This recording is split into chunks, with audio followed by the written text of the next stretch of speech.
Hey everyone, it's Nico here. A quick note before we get started with today's show. The conversation you're about to hear was recorded on Friday, April 24th. It's a conversation about press freedom. So as you're listening, you might wonder, why don't Nico and Clayton address what happened at the White House Correspondents Dinner over the weekend? Well, that's because the dinner happened the day after our recording. We pre-recorded the conversation to be released to coincide with the publication of the new World Press Freedom Index.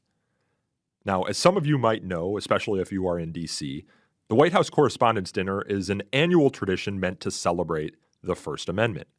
The First Amendment is a cornerstone of our democracy. Its protections for free speech and a free press are meant to ensure we solve our differences with words, not violence. What the gunman intended to accomplish last Saturday at the Washington Hilton was the antithesis of the First Amendment. Free speech is what we do instead of violence. Now, I should also note, I was at the White House Correspondents' Dinner. I was seated at the back of the ballroom, 2 tables from the doors that lead to the stairway. The gunman was apprehended at the top of those stairs. My table mates and I knew right away that the loud noises we heard were gunshots. We all got low, then we smelled the gunpowder. Much of what happened next is well documented, so I won't go into all of that here. Suffice it to say, I was struck by the professionalism of the journalists at my table and throughout the room. Many of them moved quickly to document what happened and to coordinate coverage, despite the spotty cell reception in the basement ballroom. I saw many reporters in their evening finest reporting on camera in the minutes after the shooting, and later rushing to the White House to cover President Trump's press conference. In the conversation you're about to hear, Clayton discusses the challenges facing a free press today, including the physical threats they face in doing their jobs. He talks about how his organization, Reporters Without Borders, has started providing reporters with protective equipment, including bulletproof vests. I don't think any reporters at the Washington Hilton last Saturday thought they might need those vests to attend a dinner celebrating the First Amendment. President Trump said he would like the dinner to be rescheduled. We'll see if that happens. But regardless, what happened over the weekend further highlights not only the importance of press freedom, but also the very real threats and challenges reporters can face every day in the course of doing their job. Now, on to today's show. There's a lot of places where the problem isn't overt state censorship. It's subtle pressure from the government. It is a lack of access. It is a lack of opportunity. It is a culture of fear. And what country best illustrates that problem in democracies right now? It's the United States. Somewhere I read of the freedom of speech. You're listening to So to Speak, the free speech podcast, brought to you by FIRE, the Foundation for Individual Rights and Expression. Welcome back to So to Speak, the free speech podcast, where every other week we take an uncensored look at the world of free expression through the law, philosophy, and stories that define your right to free speech. I'm your host, Nico Perino. Back in 2020, the press freedom group Reporters Without Borders opened the doors to a virtual library inside the popular computer game called Minecraft. Known as the Uncensored Library, this Minecraft world preserves the work of journalists who have been censored, jailed, exiled, or in some cases even killed for practicing their craft. While some of the works featured in the library are censored in certain countries, say Iran or Saudi Arabia, Minecraft as a game is usually not censored. So the creation of the library is a creative hack to circumvent state censorship and make the works accessible to millions around the world. Most recently, the library opened a newsroom focused on growing obstacles to press freedom in the United States. The new wing reminds Americans that subtler, less direct threats to a free press happen everywhere, even at home. Reporters Without Borders tracks these threats closely in their annual Press Freedom Index, with the latest report being released today when you are hearing this podcast. Given the release of the report and World Press Freedom Day approaching on May 3rd, we thought it an appropriate time to unpack the state of press freedom across the globe. And joining us to do so is Clayton Weimers, the Executive Director of Reporters Without Borders USA. Clayton, welcome onto the show. Thanks so much for having me. It's a pleasure. So the World Press Freedom Index came out today, and America, if I'm reading this correctly, is what? 64th on the list. That's down from somewhere in the 50s last year. It is indeed. We've dropped 7 places this year on the index. And I think for anyone who's been paying attention for the past year, it's probably not shocking that the United States is doing worse on press freedom than it was 12, 18 months ago. But what I do think surprises a lot of people is finding out how low we were in the first place. Yeah, so how low were we in the first place? Like, have we always been in the 50s, 60s range? Or were we ever up here with these mostly Scandinavian countries plus Ireland in the green zone? Yeah, we've never quite reached the heights of Northern Europe. But when the index first started recording these things, we were consistently in the high 20s, which is still, there's a lot of countries where the press is free. And so being number one isn't the end-all, be-all. Norway. Norway is number one. Norway is always number one. This is their 10th straight year with the top spot. But the United States over the past decade has seen a pretty sustained decline year over year. And we've seen that decline measured on every sub-score that we do. So tell us a little bit about those sub-scores. Yeah, we look at 5 different indicators: economic, political, legislative, sociocultural, and safety. Safety is weighted a little bit heavier, and so if you are a country where journalists are being killed or attacked in the streets or jailed, that's going to have a significant impact on your score. But across all 5 indicators, we've seen a steady deterioration of the conditions in the United States, and that's been going on for the better part of a decade. What that tells us, it's not the fault of one particular politician, one particular political party. It has spanned multiple presidential administrations, Congress changing hands several times. It's really tempting to lay this at the feet of Donald Trump. And don't worry, I can get into my criticisms of the Trump administration. But it's not just a Trump problem. The long-term backsliding really betrays that there are structural deficiencies that are holding back press freedom in this country. Are there legal deficiencies? Yes. So when you think of the legal regime in the United States, the First Amendment, its protection for a free press is there, right there in the First Amendment. You think it's the strongest protection for freedom of speech in the world, but yet America is still 64th. Well, I think you probably know this as well as I do. How could it be any clearer than Congress shall make no laws? Yeah, right. And yet, we have problems all the time with free expression, not just press freedom. And so you're measuring the issue culturally as well, in a certain respect. We try to take a holistic approach to the whole thing. And on the legal front, you look at that decade of backsliding, we haven't seen any significant legislative reforms to respond to some of the threats that have emerged to press freedom at all at the federal level. Meanwhile, at the local level, municipal and state governments have been chipping away at press rights left and right. One of the big trends in the past few years was during COVID. A lot of state capitals shooed the press away, wouldn't let them onto the floor, wouldn't even let them into the gallery in certain states. Well, you're seeing that at the federal level, too, where the Trump administration is pushing and the Associated Press out of the White House, as well as reporters who are not going to sign on to the Pentagon's press rules, which was most of the pool in that case. Absolutely. And, so many of these tactics have been developed at local levels first. And so the pandemic's over and some states still didn't let the press back in. Other municipalities are passing laws, this is especially true in California, to restrict press access to homeless encampments because they don't want shots of the police clearing homeless people out of public parks because it's a really bad look and people react very badly to it. But that is a public interest story that journalists should be able to document. We've had journalists arrested just because they were hanging around homeless encampments interviewing people who live there. And then the police came in and did a sweep and arrested the journalists too. We're also seeing a rash of laws that are being attempted in various states to limit how close a journalist or really anyone with a camera can get to a police officer in the conduct of their official duties, whatever that means. Any time a police officer is out on the street, you could argue that they're working and that they're officially on the clock. But what they're really trying to do is stop people from taking pictures of law enforcement officers while they're doing things that they don't want people to see them doing. Now, what does this economic category mean? The economic category means a few different things. And so if you look at the state of the news media ecosystem right now in the United States, you can't ignore the fact that there's massive layoffs year after year.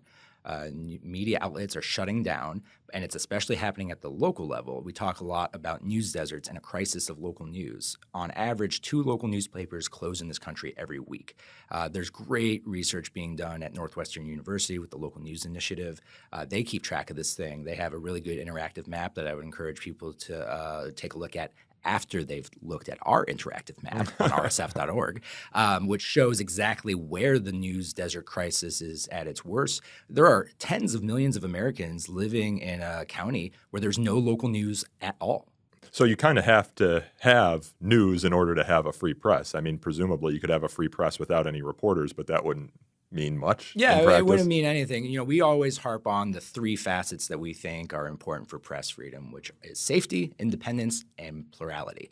You need a safe press to be able to do its job. You need an independent press that isn't under pressure from either economic interests like the ownership and the advertisers or politicians.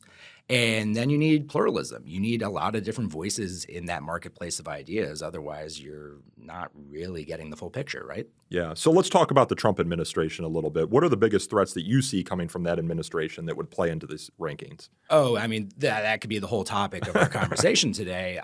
I've been categorizing the Trump administration as waging a war on press freedom. It seems almost every day they're taking a new action to somehow restrict or harm, insult, weaken the press in some way or another. And it started on day one of the presidential administration. The president signed a flurry of executive orders, one of which was supposedly to shore up free expression, but has led to all of these different steps to be taken to, say, eliminate funding for public media or to justify other restrictions on access. You know, he's blocked the Associated Press from being able to attend White House events or board Air Force One just because they refuse to call the Gulf of Mexico the Gulf of America, which is it's clear-cut a case of viewpoint discrimination as I think you can ever find. Sometimes these are gray areas. That one's not. Yeah, although the courts have come down not on the other side of that one, or at least the circuit court did, the district court. There have been a mixed bag, I would say, from the courts. Though I will say, on the whole, the courts have been very strong on press freedom. So we're suing the Trump administration, we being RSF, to save Voice of America. And for those who aren't familiar, Voice of America is a public broadcaster, but it's very unique in its mission. It is set up to bring reliable information to people in other countries, primarily living under authoritarianism. And at its peak, had an audience of over 300 million weekly. And these are primarily people living under authoritarian conditions and censorship conditions. And in many cases, VOA was, alongside its peers at Radio Free Europe and Radio Free Asia, which have also been affected by this, one of the, if not the only reliable source of information for these countries. And the Trump administration, in the first go-around, way back when in Trump 1.0, tried to turn these into propaganda outlets for the White House. They failed to do so because by legal statute, these are editorially independent media organizations that just happen to get federal funding. So they failed to do that, and in Trump 2.0, they decided we're just going to shut it down. And so they zeroed it out. Did they zero it out through Congress, or was it an executive order that zeroed it out? Because Congress is the only institution that can appropriate funds or presumably not spend them. This is a fight we're having, in a lot of different contexts. But this was just an executive order that the president signed saying that we're going to get rid of these broadcasters. So we've taken the administration to court, and we won on summary judgment. They're, of course, appealing. But essentially, we have established that this was an unconstitutional executive order to shut down VOA. The judge has ordered all the journalists back to work. We can have a debate about whether, we want taxpayer dollars funding the media like this. We can have a debate about whether this is a good way to use soft power. We can even have a debate about whether soft power matters and if that's what we want to base our foreign policy decisions on. But that's not the debate we're having. The debate we're having is a runaway executive that just has it out for the media and doesn't care what the law actually says. Yeah. Well, the most recent event that I assume you see as an attack on press freedom is Kash Patel suing The Atlantic and one of its reporters for reporting on his alleged drinking while FBI director. Do you see that as emblematic of what you see from the broader Trump administration? And do you see that action in particular as a threat to press freedom? Yes. I can't emphasize enough, though, that this is actually one of the areas where the law is extremely clear. You can't just sue a media outlet because you don't like their coverage. And this has been reinforced by court decision after court decision, going way back to the civil rights era when we got the Sullivan decision that essentially inoculated the New York Times from lawsuits from Mississippi politicians who were mad that the New York Times called them segregationists, essentially. Yeah, and for our listeners, some of the history here is interesting. You had northern publications or national publications that were sending their reporters to the South in many cases to report on the civil rights movement. They were being brought up on defamation, were being sued for defamation and put in front of Southern juries. And I read an article, I think it was in a collection of essays called First Amendment Stories, that said something like there was $2 billion of outstanding judgments against these various publications because a northern or national news publication could not win a defamation case in front of a southern jury.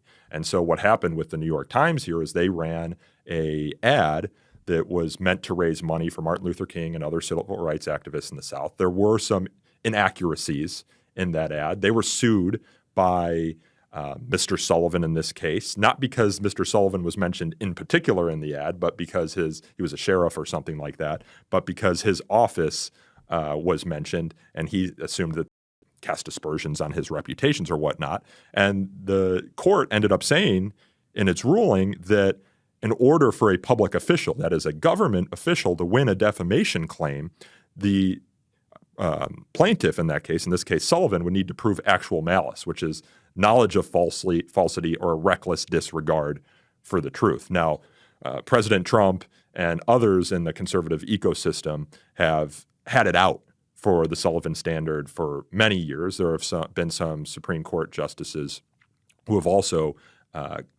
looked at askance the Sullivan Standard, and in particular its application beyond public officials also to public figures, for example. And I believe Alan Dershowitz has a lawsuit against CNN that he's petitioning the Supreme Court to hear right now that would either take a look at Sullivan again or take a look at its application to public figures like him. So there's been a concerted movement of sorts to undermine Sullivan, and journalists have been concerned about this because they have seen what a lower standard for defamation means for their reporting, given their experience during the civil rights movement. Now, I should say in the Atlantic case, and Clayton, correct me if I'm wrong, this is a reporter who had dozens of sources and spent months reporting this story. It's hard to see how you prove actual malice in that case. Actual malice is an incredibly high standard. Yeah. It's one of the strongest legal protections that we have in this country that has prevented the floodgates from opening against what we call strategic lawsuits against participation, SLAPs. Yeah, slaps. Which would, if lawsuits like this were allowed to proceed, it would paralyze the media. They would never be able to publish anything that they thought might open them up to a lawsuit. And, in a case like this, I think it's a pretty slam dunk case for the Atlantic. I also think that if you're trying to convince people that you're not actually drunk on the job, it doesn't really look good to file a lawsuit rife with spelling errors throughout. Yeah, or that comes on the heels of you being filmed chugging beers with the USA men's hockey team after they won the gold medal in the Olympics. But look, thin-skinned public officials have been trying to look for weaknesses in the Sullivan Standard for years. Sarah Palin sued the New York Times a couple years ago in what was a pretty transparent effort to just get this to the Supreme Court and overturn it. Otherwise, that's why she chose the New York Times to sue, because it's symbolic. Sure. But the Sullivan Standard has held, and I trust that it will continue to hold. There have been some Supreme Court justices who have suggested that they would like to look at it, and one Supreme Court justice has outright said he thinks Clarence it should be Thomas, yes, and Bill Gorsuch has also suggested as much as well. Yeah, but 2 is a long way from 5. Yeah, might be hard to get to 5, and the reason that who was it, Justice Brennan said in the Sullivan decision that you need an actual malice standard is because you want public debate on public issues, including public debate and public reporting on government officials, to be, in his words, uninhibited, robust, and wide open. And you have seen the Trump administration and President Trump himself use these defamation lawsuits to go after their critics. And it's just a coincidence that before I came into the studio to record this with you, our research team put together a list of the number of defamation and other SLAPP, strategic lawsuits against public participation style lawsuits that the Trump administration has filed since 2023, including during his campaign. And they tallied 25 total, as well as 6 threatened lawsuits that have not yet been filed. So this is definitely a tactic. Fire, of course, is in court defending the Iowa pollster and Seltzer for her poll that she conducted before the 2024 election that showed Kamala Harris winning in that election. But it's something that President Trump has a history of going on the record and saying, even if he doesn't win these lawsuits, it enacts a price on those who have to defend against them. He said something to the effect of, I spent a couple bucks, but he, the reporter that he sued, spent a lot more in time and money. I mean, even if you have a slam dunk defense, it still takes a while to get to that motion to dismiss stage. That's why you have anti-SLAPP statutes that help defendants in these cases be able to dismiss the lawsuits fairly early on in the process. But there is still a process. And as you mentioned earlier, there hasn't been movement at the federal level to enact protections for the press in the form of, for example, a federal anti-SLAPP statute. I mean, you're making my point for me here. That would be one of the key things that Congress could do if it were serious about shoring up press freedom is pass federal anti-SLAPP. Another thing they could do is pass the Press Act, which came very close to being passed under President Biden. It cleared the House unanimously. What clears the House unanimously these days? But for one reason or another, the Senate simply never brought it to a vote, and it expired. That's a bill that would codify protections for journalistic sources. There's essentially a big loophole in the law right now that allows federal law enforcement to pry into the communications between journalists and their sources under basically a vague national security umbrella. And this would— It's always national security, man. Well, in fact, that's a big theme in this year's index. This is a great transition, is globally speaking, the indicator of those 5 indicators that's fallen the sharpest this year is the legal indicator. And that's not just in the United States. What we're seeing is, on the one hand, you have a weakening of legal infrastructures that are meant to protect journalism and access to information for the public. And you also have increased weaponization of legal infrastructure against journalism, especially when it comes to national security and secrecy laws. And this is something that really kicked off in the wake of 9/11 and has just continued unabated, and not just in the United States. And so you see a lot of lawfare against media outlets and individual journalists by states using laws that are ostensibly there to protect national security, but in practice being used to stifle expression. To look at this from the other side, if you look at the polling around journalism and journalists, it seems like the media industry as a whole is kind of in the tank. Public support for reporters and journalism seems to have been sliding over recent years. To the extent there are attacks on press freedom in the United States, does the news industry bear any responsibility for those attacks? I think that's a great question, and I think the answer is yes, but it's more complicated than that. Sure. This is April 30th, so 2 weeks ago, I was at Ole Miss for a symposium on trust in journalism, a gathering of mostly journalists and then a few people like me who just kind of work on the outskirts of journalism, to discuss, how do we come up with a better understanding as an industry of how we can build trust. And we produced something called the Oxford Declaration, which was a series of value statements about what it means to be a trustworthy journalist and how to produce trustworthy journalism. And, we spent a good part of the day doing a lot of self-flagellation about how the media needs to do better, about being transparent, about not necessarily blending the line between editorial and journalistic content, which is something that I think we need to see more of. Well, the New York Times didn't used to have an op-ed page, right? Yeah. I think It's kind of this unique feature of American journalism that you have this extremely partisan opinion section side by side with hard news. Yeah. And I think in the newsroom, it's very clear to them what the difference between those two things. But for a lot of people, it's just content. And it's hard to make that distinction. And maybe when everyone was reading a physical newspaper and there were different sections and you could say this is the news section and this is the editorial, and by the way, these are the comics, this isn't journalism either. Maybe that was an easier case to make. But in this day and age where everything is delivered via algorithm to our phones, you're just scrolling through a stream of content and it's all just flattened content.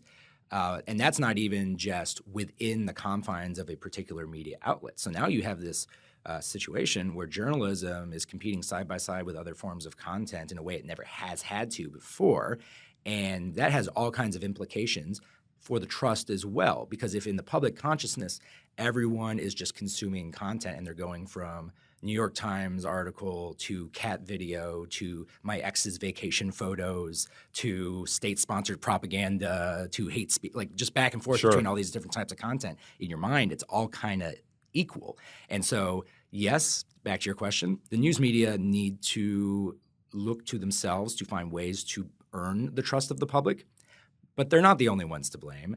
I think big tech also has a lot of the blame here. They have let's look at the record. They have taken away the ad revenue that the news media relied on. Now they're moving to a model that takes away the clicks to redirect traffic to news media sites. By these platforms want you to stay on the platform. Yeah, they give you AI-generated answers on your Google search so you don't actually have to click on that media link. Facebook doesn't want anything to do with the news. They do everything in their power to avoid having to have news on their platforms. And even when they launched Threads, the Twitter competitor Adam Mosseri, who headed up the project, outright said, we're going to de-emphasize news in the feeds on Threads because we don't want this to be that kind of platform. And so these are companies that are hostile. Did that come in the wake of the 2016 election where they were, Facebook in this case, or Meta, the parent company, were brought in for a lot of criticism for how they have seen to have supercharged the Trump campaign through Cambridge Analytica and whatnot? I think these are companies that are extremely fine-tuned to public opinion and seem to just blow with the wind one way or the other because you're right. After 2016, they all did these mea culpas about how they're going to do better and be more trustworthy and incorporate these processes into the algorithms. And we had a lot at RSF, we had a lot of conversations with these companies because we have a lot of ideas on how you can make an algorithm deliver more trustworthy information and actually give journalism a little bit of a competitive advantage that it doesn't enjoy these days. But we all know now that they've all kind of swung in the opposite direction because the politics have gone the other way. There's a different presidential administration that has a very different view on what is and isn't censorship or what is and isn't the role of these companies in our media ecosystem. Yeah, and Mark Zuckerberg said they weren't going to throttle political content, for example, and yet, on these platforms. But let me ask you if viewpoint diversity is a problem within the industry, because I think there's this perception among much of the general public that these news outlets are predominantly left-wing institutions unless they are outright branded as a conservative media outlet, for example, like Fox News or the Daily Signal, for example. Do you think that one of the ways to build trust is to create more viewpoint diversity within the newsroom? Is that something that a good editor should even look at? I think one of the emblematic examples that really got a lot of people angry was the self-flagellation at the New York Times after Tom Cotton wrote his op-ed, I believe in the summer of 2020, arguing that President Trump should bring in the troops to tamp down on Black Lives Matter protests. The editor ended up resigning. There was this whole uproar within the newsroom for even publishing the op-ed in the first place. But then when he looked at the public opinion polling, Senator Tom Cotton's argument was widely popular. I think by something like 70% of the public agreed with the argument he was making. But if you were looking just inside the New York Times newsroom, it was wildly unpopular. And indeed, people lost their jobs for even publishing that argument. Yeah, there's a lot to unpack there. I would say, just to that very last point, I don't think it's the job of the news media to tell the public what it already thinks. And just because 70% of people might think a certain way, I don't think that is an indication that the media should pander to them. I think that's a much worse outcome, and what we want. But I don't think that's what the editor in this case was doing. He was just publishing an argument from a United States senator that happened to reflect a broader public opinion in this case. Absolutely. And so I think this comes back to what is the difference between hard news and an editorial section. And if you are a newspaper with an editorial section, you're well within your rights to define the confines of what your overall viewpoint is. You should be transparent about what that is. I mean, there was a lot of blowback at the Washington Post recently because they redefined the kinds of editorial pieces they would run as being strictly about free markets, et cetera, and that got some criticism. I will say the good thing about that is that they're at least transparent about it. They're not pretending to be something that they're not. And if you are going to be an editorial section that publishes a wide variety of viewpoints, you got to be consistent about that as well and be transparent about that. And at the end of the day, it's all about transparency. Are you being honest with your readers? That's what you got to do. Then you have another section of the editorial section, which is the editorial board itself. Now, that is the view of the newspaper. And I think there's a debate to be had about whether it's appropriate for newspapers to have that kind of viewpoint. Personally, I think yes, as long as, again, we're being very clear about what we're talking about here. But I think all of this just kind of gets mushed together, and the losers in all of this are the journalists who are not at all part of those discussions. They're not in those meetings, but they're the ones being thrown under the bus when everyone gets their pitchforks because the New York Times published a bad op-ed. Yeah, well, to put the New York Times to the side, one interesting case study is the Wall Street Journal, which is regarded as a conservative newspaper, I believe owned by News Corp, which is the Rupert Murdoch company. It has a conservative editorial board, although not afraid to be critical of the Trump administration, but from a more conservative / libertarian-leaning perspective. But on the news side, you have some of the most critical and investigatory reporting of the Trump administration happening, and even in one case, a report about Trump's ties to Epstein and that image of the woman that he is alleged to have drawn and something like Jeffrey Epstein's birthday books. But in any case, Trump sued them for that. They earned them a lawsuit, a case that's been thrown out. Another example of our courts really standing strong for press freedom right now, by the way. Yeah. So, I ask these questions because I am a big fan of the news media. I went to college at Indiana University and majored in journalism. I think it's journalism school. Yeah. Well, the journalism school is gone now. Yeah, well, we can talk about what's going on at Indiana a little later in student press freedom. That's a whole other interesting topic. Yeah, they were the last ranked public university in FIRE's college free speech rankings, in no small part to the ways that it has attacked journalism reporting. The student newspaper even came under fire for reporting on Indiana University's last place public university ranking in FIRE's college free speech rankings. That's okay. FIRE hates my alma mater too. What's your alma mater? Pitzer College, Claremont, California. Oh, yeah. Go Sage Hens. Yes, yeah. Well, so I guess solidarity in the fact that you and I have colleges or universities that are in FIRE's crosshairs. But I went to the Ernie Pyle School. Ernie Pyle, a famed World War II war correspondent, and that was all collapsed into a broader media school at the university, which I love the legacy of the Ernie Pyle School and the journalism program there. I happen to be of the opinion that you don't need to go to journalism school to be a journalist. I think you can actually learn a lot from studying in another discipline and just working at the student newspaper, which you can do if you're a physics major, for example. But I was frustrated when I was at Indiana University that I couldn't take classes in the school. I forget what it was called, like the telecommunications school, because I wanted to do some video journalism, for example, and the offerings in the journalism school were thin. But now the Indiana Daily Student, I think, has run into problems. It's not publishing every day like it used to. I used to get off my bike and go to the newsstand and get a printed copy of the Indiana Daily Student every morning before I started my class and read it throughout the day, and that's just not there. I think it publishes like 6 or 7 times a semester now. Well, the university effectively tried to shut it down. They fired the faculty advisor over what appears to be over the coverage that was critical of the administration, that the newspaper is going to put out an issue sharply criticizing the administration timed to homecoming weekend, which, it's a big time for any university when they're welcoming back the alumni and the boosters.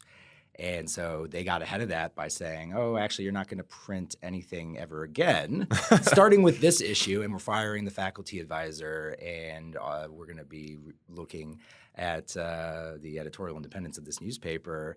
But it was also a great moment of student journalism solidarity, because over at Baylor University, they said, hey, we still have our printing presses. We'll print your newspaper for you and drive it over your campus and drop it off in time for alumni weekend. And these are two schools that are rivals. I didn't know that story. Wow. But that issue got out. Was that Baylor or Butler? I think Butler. Oh, you know what? I misspoke. It was Butler. Baylor's in Texas, I believe, and Butler is there in Indianapolis. Yeah, I make this mistake most March Madnesses as well, forgetting which one is which.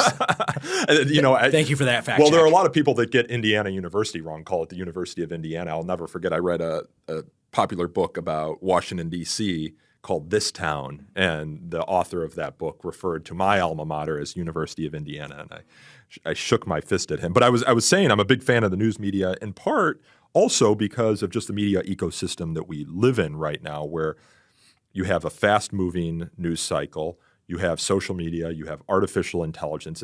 It can be hard to tell what someone is claiming is true is actually true. And so my go-to media habit or media consumption habit is to, if I see a big claim about a fast-developing story, is to go check what the Associated Press or Reuters in particular have said about it. And if they haven't reported it because they have these wire services, I just take a beat before I chime in. And it's another reason pluralism is so important, because if you have this really bizarre, hard-to-believe story and only one sort of random outlet is reporting it, I'm not saying that means it's not true, but it starts to be a lot more credible once it shows up in other media outlets. Usually when there's this big leaked story, reporters are racing against each other at different outlets to get that story published first as soon as they have all their ducks in a row. So once one of them publishes, all the others are like, well, all right, it's out there, so we better just go. Even if we can't source it. Exactly. But now they have another source because it's been published elsewhere. Sure. And so that's when,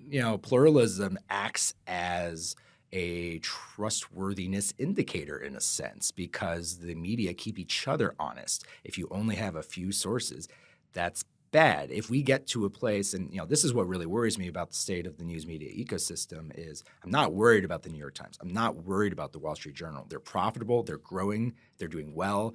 Everyone loves Wordle. But that is not the whole picture. We're losing all those local newspapers, and the New York Times does great work, but isn't going to cover your local school board hearing. It isn't going to be on the scene of an accident that's right off the highway that runs past your house.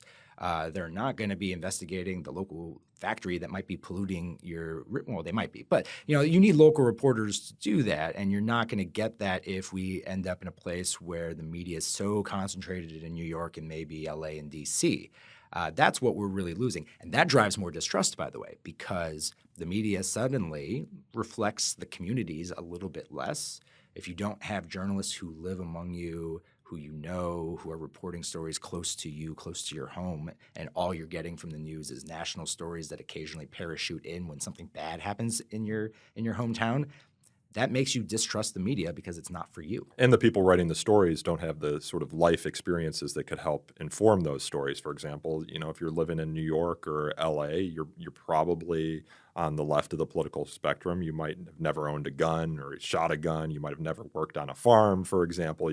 Might have never attended a 4-H fair. And these are all things that I think, to the extent that the people writing these stories have experience that can be similar to the subjects that they're writing about, might as well, help earn the trust of the subjects that they're writing about. What do you think of this new nonprofit newsroom model? You have some philanthropists now that are spending a lot of money, or are donating, I should say, a lot of money to start up these independent newsrooms in places that have news deserts. Historically, the news media ecosystem has been largely a for-profit enterprise. Yeah, and I think in the modern era, we are realizing the limits of the for-profit model in the news media. I think there's plenty of room for different business models, and I think the success of a lot of nonprofit newsrooms is showing that this is a very viable path for a certain type of outlet. What concerns me is sustainability. Philanthropy can be capricious. Today, funding local news is kind of sexy for a lot of the big foundations, and that's great. I hope it stays that way forever. But what if it changes? What if we shift away to caring a lot more about something else as a philanthropic community? Then are those nonprofit newsrooms going to have the rug pulled out from under them and not be able to continue? So, and I know that these foundations are thinking through that problem as well. They know that this is not the way to fund the news forever. And so they make you could help them set up an endowment, for example. Exactly. And I've seen a lot of examples of that where, say, a foundation buys a building for the local newspaper that can be their headquarters, and they can rent out the extra space. It's an asset. That's an asset. And if they ever have problems and they want to just downsize a little bit, they can sell the building. That's another sort of there's a lot of more safety net for them. So you've referred to your organization, Reporters Without Borders, in the shorthand as RSF. That's not the acronym that I would use for Reporters Without Borders. What does RSF stand for? And explain to our listeners a little bit what Reporters Without Borders is. Is it related to Doctors Without Borders, for example? Sort of, actually. Reporters Without Borders is actually called Reporters Sans Frontières in French. We were founded in France 41 years ago. Headquarters today remains in Paris. I run our North America office here in Washington, D.C., where we are actually a completely separate 501c3, incorporated in the U.S., by the way, affiliated with the international organization. So, for any donation-minded listeners out there, you can get a tax-refundable donation to RSF that way. But yes, we're headquartered in Paris, and there is a little bit of French identity embedded in this organization to this day, even though we're now very much an international organization. We have offices in 15 countries. We have a network of correspondents covering 150 countries. Essentially, anywhere it is safe for us to be present, we are there. And when you say cover, you mean reporting on press freedom in those countries? Exactly. So our correspondents are our eyes and ears in the countries where we're not able to maintain an actual office. And they feed us on-the-ground information. They help liaise with local officials and local media. So, let's say we hear word that a journalist has been arrested in a country. We'll probably hear the word from our correspondent first. But if we don't, we can ping our correspondent and say, can you get down to the jail and find out if this is true? Can you, find out how to reach his family, how to contact their lawyer, all that stuff. So you investigate and you also help these journalists that are under pressure or being censored? We say we're the world's largest organization devoted to the safety, independence, and pluralism of media. And if we're known for something, it's that map you have in front of you, the World Press Freedom Index that came out today where we rank every country. But as an organization, and this is really key to our identity, we're not content to be monitors. We're not just here to name and shame. We're here to take action. And that action can be at the individual level on the ground, so helping journalists who have been wrongfully arrested or detained, investigating the cases of murdered journalists when the authorities are unwilling or unable to do so. We provide protective equipment in conflict zones. And by the way, just 2 weeks ago, we launched a new protective program in the United States for the first time. It's pretty startling that we're importing the programs that we run in Ukraine and Lebanon and the Democratic Republic of Congo into the United States. Well, why do it now? I think some of our listeners would be a little shocked to hear that and maybe think it's hyperbolic or an overreaction. It is something that came directly from the feedback we were getting from reporters. Last summer, you might remember, there was this series of No Kings protests, and they were especially violent in Los Angeles. And what we kept seeing day after day is journalists coming under literal fire from masked law enforcement agents from God knows what agency because they were covering up their badges. And we counted dozens, I think in a 2-week period, 62 incidents where a member of the media was violently attacked just by law enforcement. And that ranged from— Because they were members of the media or because they were with the protesters, or is it hard to tell? Sometimes it's hard to tell. Sometimes it's not hard to tell. So there's this great video that we have. Well, I shouldn't say great. It's great, and so far it's indicative. There's this great. It's great in the sense that we so seldom get clear-cut evidence like this. But it is a video of an Australian foreign correspondent in Los Angeles reporting, holding the microphone, talking straight to the camera about the protests that are going on in the background behind her. And you can see in the background a tactical geared up agent turns around, looks at her, picks up his weapon, points it directly at her, shoots her in the leg with a rubber bullet. She wasn't in the protest. She was literally live on the air in Australia and wasn't posing a threat to anyone and just became a target like that. And so there have been a number of incidents like that. There are other incidents that don't get captured on camera, and so we investigate and we talk to the journalists in question. But one of the things we kept hearing from journalists, and not just in Los Angeles, by the way, in Minneapolis, in Chicago, in New York, is that they show up to cover these protests in their communities, something they've been doing for a long time, and suddenly it's a little bit different. It's a lot more hostile. It's a lot more aggressive. It's getting a lot more violent. And we have journalists going to the hospital with concussions. One lost a finger. They're getting seriously injured, which threatens their ability to go back out the next day and keep covering the story. Sure. And a lot of these are freelancers, and they need to get out there and earn that paycheck. And so they kept telling us, we didn't know. We didn't know what gear we needed. We didn't know how to get the gear. It's expensive, and we don't make a lot of money. No one was training us on this. And so we talked to— And the gear is like, what, bulletproof vests, helmets? For the most part, I don't think most journalists need bulletproof vests. And we are lucky that we're not dealing with live ammunition as the problem in this country. That is what we do in Ukraine or in Gaza, for instance. Sure. In the United States, we are recommending we're going to get technical here, a level 2A vest, which can be resistant to small caliber munitions, but mostly we want to make sure you're being protected if you get struck with what's called less than lethal munitions. Rubber bullets, tear gas canisters, that sort of thing. That can still kill you if you're not protected and if you get hit in the wrong place. But the most likely scenario is it's a debilitating injury. And so we want to protect against that. It's also gas masks. It's first aid kits because we want to make sure that if there are injuries in the field, you have what you need to treat the injury and know how to use it. So we're also, in addition to providing this PPE, partnering with some of our trusted peer organizations who are doing safety training, because gear alone does not keep you safe. We know that from experience. You need to have situational awareness. You need to have what's called HEFAT training for safety.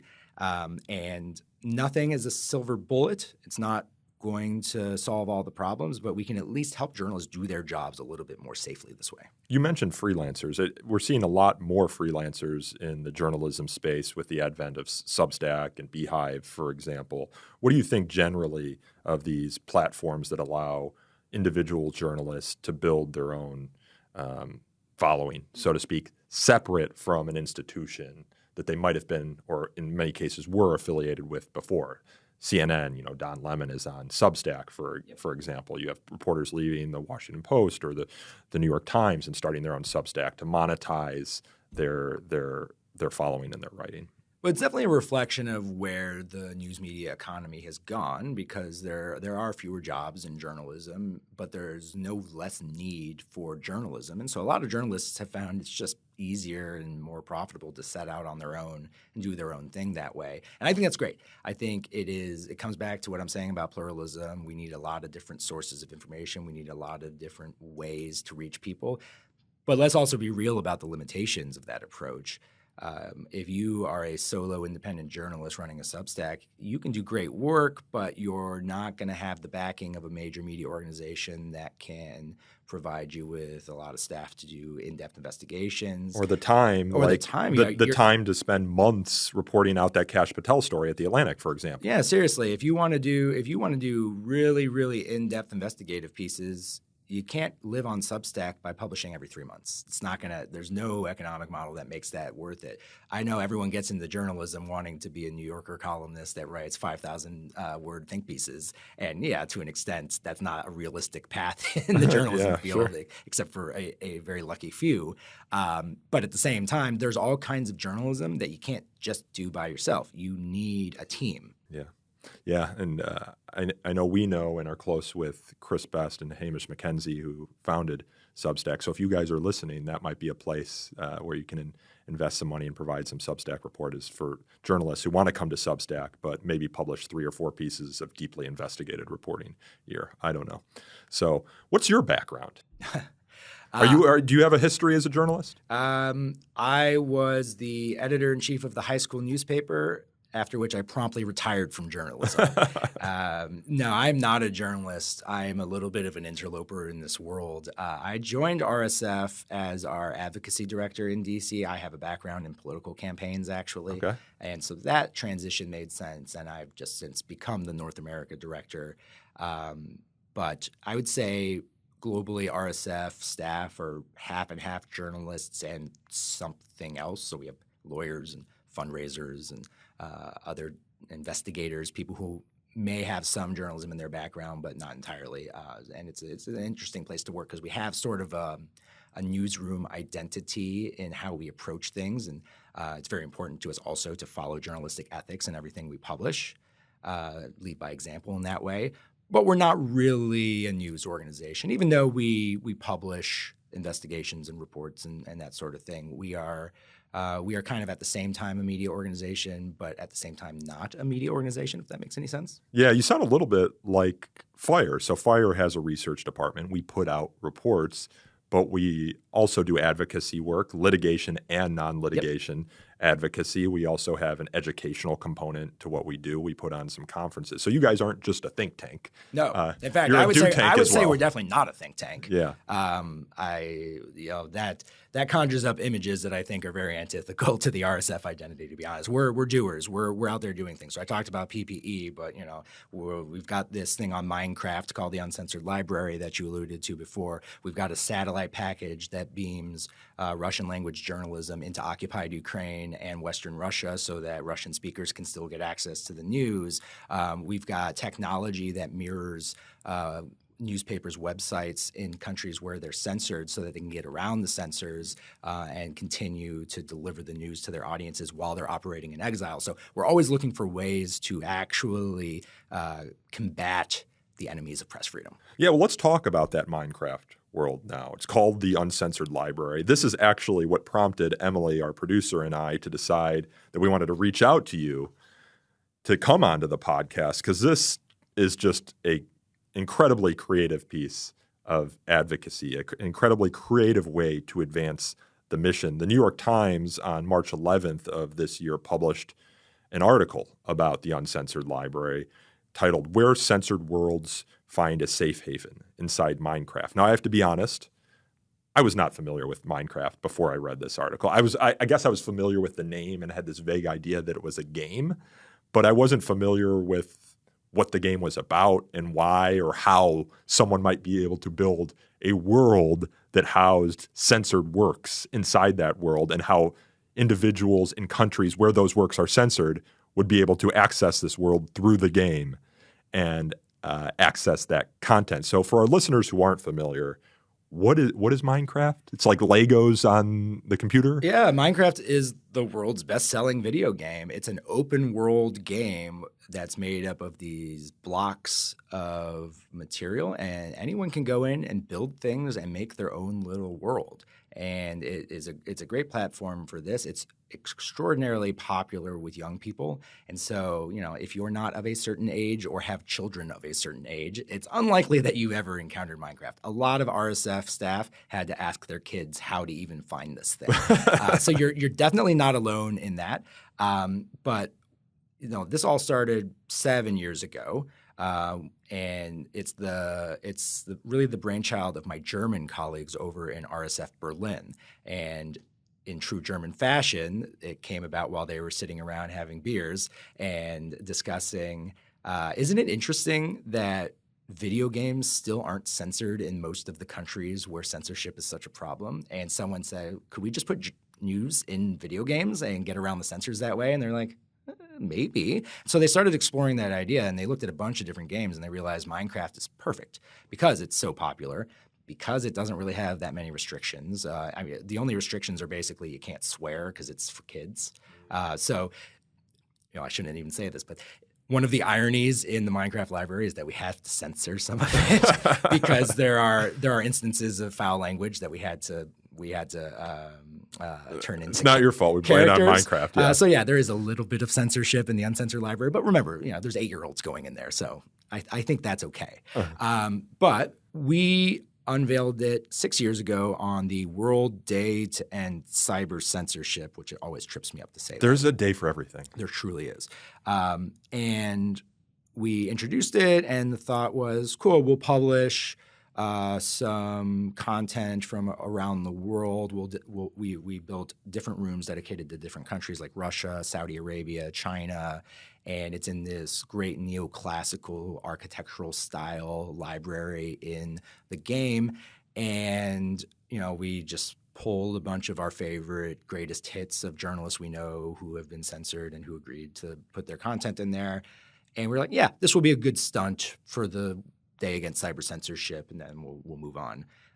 It crashed on the first day because the interest level was so high, and made them realize, oh, this might be a recurring thing that we're going to have to now work on forever. I don't think they anticipated that 6 years later, their colleague in Washington, D.C. would be coming in to do an interview on a podcast about it.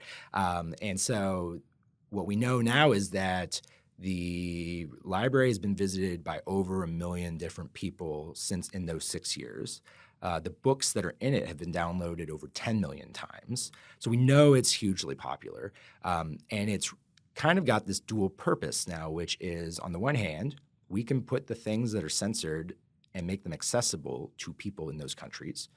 Also, because the game is so popular, young people from other countries are going in and learning about press freedom, learning about censorship, understanding what's at stake in these fights. And that's amazing because it's so, we can put out press releases and do podcast interviews, but how do you reach a 12-year-old about press freedom? That's tough. This is a way to do it, which I think is amazing. This year, for the 6th anniversary, we decided, let's grow the concept a little bit. We have established that this is a good way to publish censored material. But there's a lot of places where the problem isn't overt state censorship. It's subtle pressure from the government. It is a lack of access. It is a lack of opportunity. It is a culture of fear. And what country best illustrates that problem in democracies right now? It's the United States. And so the United States room, instead of publishing a bunch of content that's outright censored, we've made it more like a museum exhibit. It contains a lot of content sort of explaining the situation, as well as some artifacts. So there's a political cartoon in there from Ann Telnis. She was the Washington Post political cartoonist who resigned after she had a cartoon rejected that depicted Jeff Bezos offering a bribe to Donald Trump. She said to me, "As the first time in 35 years I've ever had a cartoon rejected because of its content." Wow. And she knew right then and there that that was the end of her time at the Washington Post, and she graciously let us use that cartoon in there. But that's there's a fire report in there too. There absolutely is. That was actually when our producer Emily was perusing the library. I led with that in hindsight. Yeah, when she was perusing the library, it was the first book that she opened. When she was like, it just so happened to be a fire report, which is crazy. And there's also stuff like deleted government data that used to be publicly available on federal websites, like climate data or a timeline of the January 6th attacks on the Capitol that became politically inconvenient for the current administration, so they took it down. But that's the kind of public resource that is good for the public, but also good for journalists who are trying to get their facts straight. And so all of this is meant to illustrate that it's not just overt censorship. There are lots of ways that authorities try to control, cajole, weaken, or somehow restrict the press, and we need to be constantly on guard against those, especially in democracies, not just in authoritarian countries. Well, let's take a stroll through the Uncensored Library now. Our producer, Emily, did a screen recording of her travels through the Uncensored Library. She had to cut it up a little bit because it's a big world. It's huge. It takes a while to travel through. So if you will do us the kindness as we play this clip here for our video audience of narrating what you're seeing for our audio audience as well as the video audience and kind of tell us a little bit about the world. Emily, you want to cue it up? All right. So here we're at the start of the world. Yeah, you sort of teleport into the world from a central hub in Minecraft as I understand it, again, I'm old. The instructions are on your website, right? I take it for granted that they're true. I also don't know how to play Minecraft. I've been walked through this many times, though. And so there's this introductory text here that explains what this is, why we're here, what the problems that we're trying to identify are, really setting the stage for us.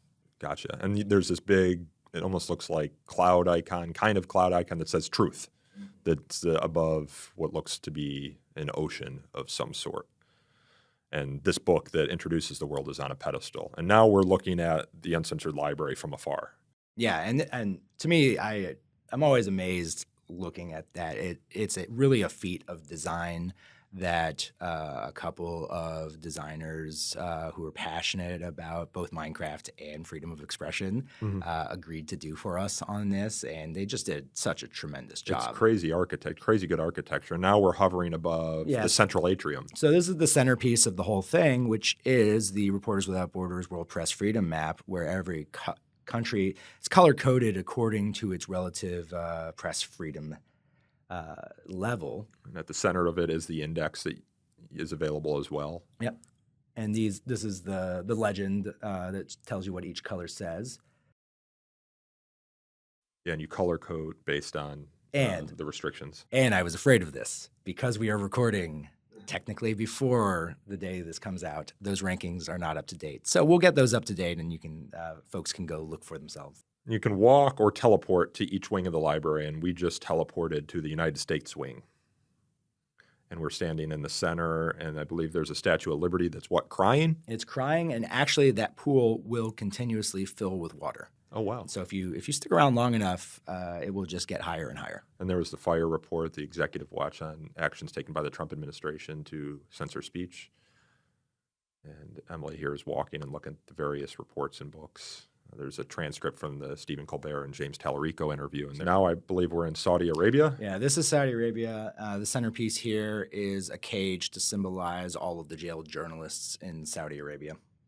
Or the dismembered ones in the case of Jamal Khashoggi here. It looks like some of his works are featured as well. Now we're in the Iran wing, which hasn't had internet as of this recording for something like, 45 days? More than a month. Actually, if it's April 30th, I think it's going to be 60 days. 60 days. We're back in the atrium, looking up at all the flags of the various countries of the world. There's an icon here of a fist with a pen, symbolizing the power of the press. Well, that is the Uncensored Library. Very cool. Yeah, very, very brief tour.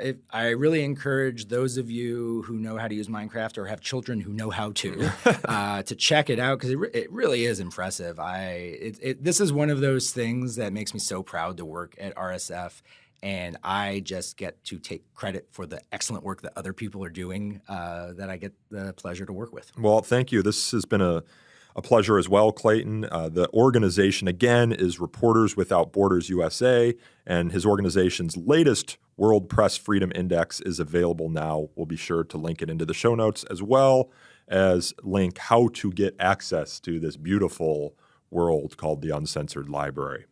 I am Nico Perino, and this podcast is recorded and edited by a rotating roster of my FIRE colleagues, including Bruce Jones, Ronald Baez, Jackson Flegel, and Scott Rogers. The podcast is produced by Emily Beeman. To learn more about So to Speak, you can subscribe to our YouTube channel or Substack page, both of which feature video versions of this conversation, including the tour through the Uncensored Library. You can also follow us on X by searching for the handle Free Speech Talk.